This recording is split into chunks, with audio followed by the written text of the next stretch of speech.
Hey everyone, welcome back to Grace Note Forge. So I've been really wanting to get back into doing a little bit of knife making on this channel. So today I'm going to be checking out this 1x30 belt grinder from Vevor and seeing how it holds up to a little bit of knife work. It comes with a flat platen, a 550 watt motor with a VFD speed controller, and a 4-inch rubber contact wheel. And the setup is pretty easy and straightforward. It does come with a little Allen wrench to go through and tighten everything down, which I highly recommend because some of the bolts can be a little loose just straight out of the box, but everything seemed pretty good to go. And I wanted to go ahead and change this out to the flat platen just to start. So I'm just going to loosen up some of these screws and change this out really quick before popping on a belt. And it does come with 3 different belts just to get you started, but you get a 100 grit, a 180, and a 240. So this is made in the same style as one of the bigger 2x72 belt grinders that are pretty common for knife making. But currently this is listed for just about $200 on the Vevor website, which is way more affordable than some of the newer 2x72s that can easily cost a couple grand. Which is why when I was younger and just getting started, I opted to go ahead and make one myself. So this is my Franken grinder that's just made with slapped together scrap pieces of steel. And you can see all my questionable welds and the plastic wheels. This thing has all sorts of issues with tracking and tends to get bogged down pretty easy because it's only a 1/2 horsepower motor. But I also absolutely love this machine. It's so ridiculous that it just makes me smile while using it. But needless to say, I don't think it's going to have a hard time outperforming the Franken grinder. The motor is actually a little bit stronger, so I'm excited to fire it up and give it a test. And after turning it on and adjusting the tracking knob to get it center, it does look like the belt has just a little bit of wobble in it. And it's really not too bad. It definitely gets better the more pressure you add to it. So if you can press down the handle and then extend the platen out as far as you can, then it definitely does help. Even so, it still had just a tiny bit of wobble in it, so I might have to play with it a little bit more and make some adjustments later on, but this should work just fine for my needs. So I think I want to try making a little paring knife out of this old file that I have. So I'm just going to sketch out a basic design and kind of rough grind the shape using an angle grinder, which is what you would normally do just to save on time and not waste too many belts. But once I have that roughly shaped out, I can start grinding away the profile of the knife.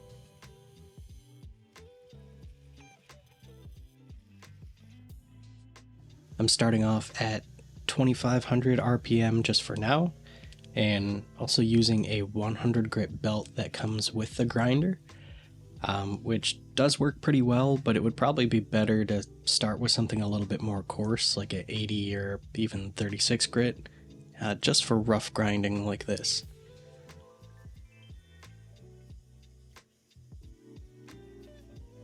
And eventually I ended up bumping up the RPM to 4000 just to speed things up a bit. And I did notice that the tracking of the belt seemed to kind of need adjusting here and there as you increase or decrease the RPM.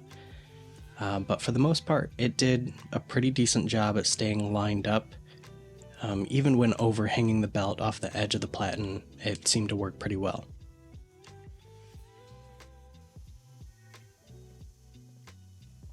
So next I wanted to flatten down the sides to get rid of those file marks.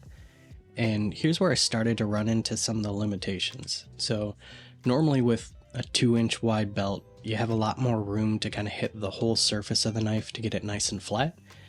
But with the belt being 1 inch wide, it really doesn't leave a lot of room to hit the whole surface. So I ended up kind of rotating the blade around while holding it with the magnet to try to hit everything pretty evenly, but it was a little hard to make it consistently flat.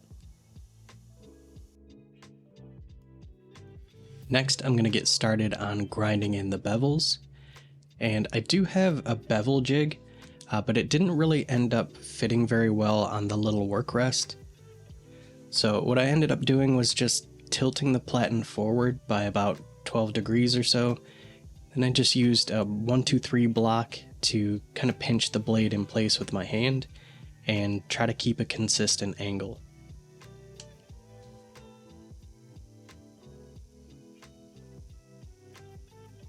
So this knife needs a bit more cleanup work and to be heat treated and hand sanded, but so far I'd say this grinder is definitely capable of working really well for knife making.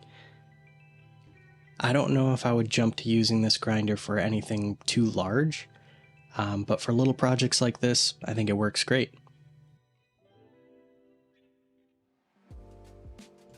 So after using this grinder for a bit, I honestly think that it is a pretty good option for anybody who wants to get into knife making and maybe wants something in between one of the cheap 1x30 like Harbor Freight grinders and a more expensive 2x72.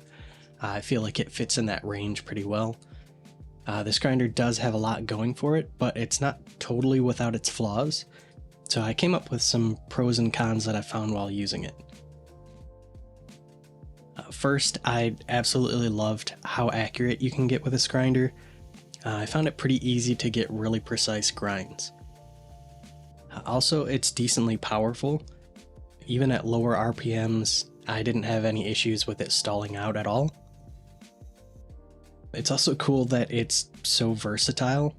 Being able to change from vertical to horizontal is really useful. And the fact that it's so small is actually kind of nice because it doesn't take up a lot of bench space. It's also really nice to have such a huge selection of belts that are really affordable. You can usually pick up 1x30 belts that are way cheaper than 2x72.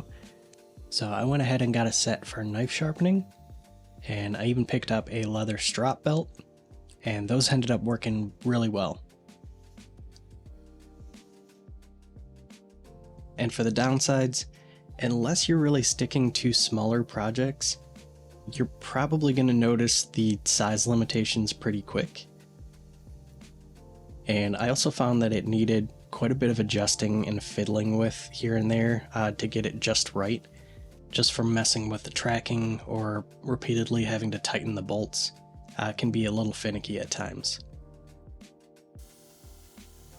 And probably the biggest headache for this machine was to get it to run in reverse.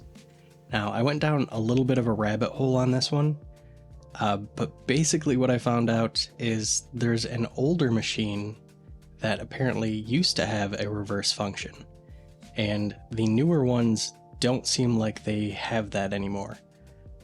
I've seen others be able to press down the S button and get it to start working in reverse. Mine unfortunately does not have that function, but what's weird is you can do a bit of a workaround to get it to run in reverse. So huge shout out to Corey from the Get Sharp YouTube channel. That's where I learned how to do this, but just a heads up, this is a way to kind of change the program on the controller, and I'm not sure if that voids a warranty or not, so do so at your own risk. But all you have to do is hold down the P and the S button at the same time. Then you can use the plus or minus buttons to enter in the code 7890. After that, you just hit S to save. Then you want to go to Program 5 and hit S again. And from here, the direction of the belt is dependent on whether this is a 0 or a 1. So entering 1 and then hitting S to save will change the belt to reverse, and 0 for forward. From what I understand, this workaround does work on most of the models that are out. I don't know why it's not just a feature, and it is kind of annoying that you have to redo these steps every time the machine is turned off. But honestly, I'm just going to write myself a little sticky note and probably keep it on the machine for the rare occasions that I need it in reverse. So all in all, I do think this is a pretty nice little grinder. And ultimately, I think it's really going to come down to what you personally need in your shop. I'll leave an affiliate link down below to where you can find this grinder if you want to pick one up and help support my work. But that's all for now. So as always, thanks for watching, and I'll see you in the next one.